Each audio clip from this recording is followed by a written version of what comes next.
Lūk, ejam uz nākošo templi, redzams Durgas templis. Durga jau fonā.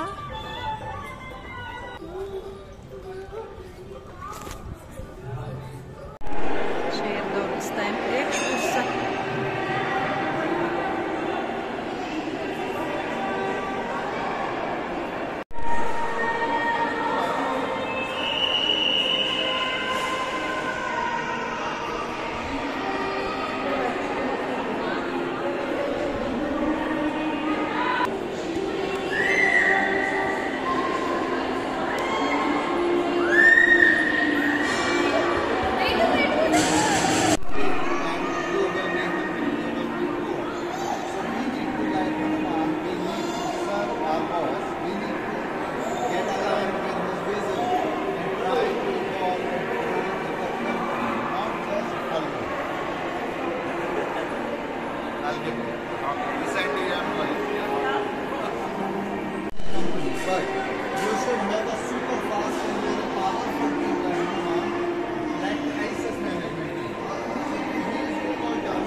Emergency situation, there is some crisis, then he calls Hanuman, come faster and do it faster.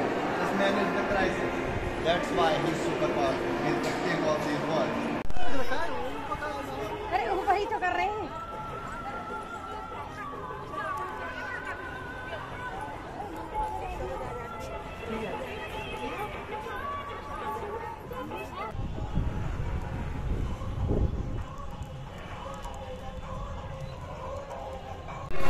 Šeit mēs simboliski ejam cauri alai ar mērķi atrast gaismu sevī.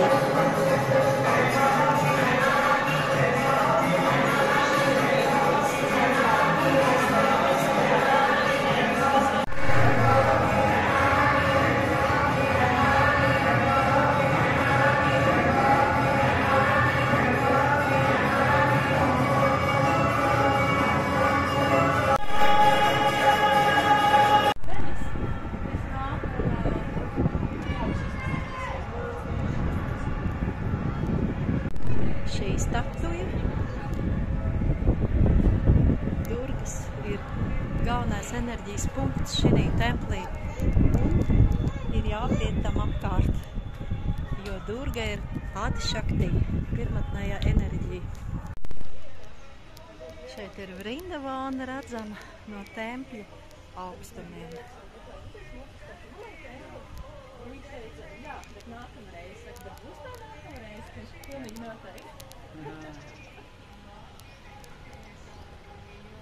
Lūk, es nekad nebiju aizdomājusies, vai Durgas kā lauvas, tā teikt, var sakot, vai Durga sēž uz lauvas, vai tīģera mātītes, vai tēviņa.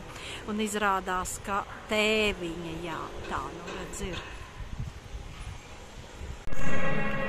Cilvēks simboliski izejot cauri dzīves tunelim, iegūst zināšanas līdz ar to gaismu, bet pastāv varbūtība, ka cilvēks, kurš ir pildīts ar zināšanām, kļūst egoistisks un augstprātīgs, pat jauns, un tad nāk otrs tunelis, jeb nākošā sērija, kad ir vajadzīgs atrast vēl spēcīgāku gaismu sevī un attīrīties, lai nekļūtu augstprātīgs, lai atbrīvotos no visa, kas traucē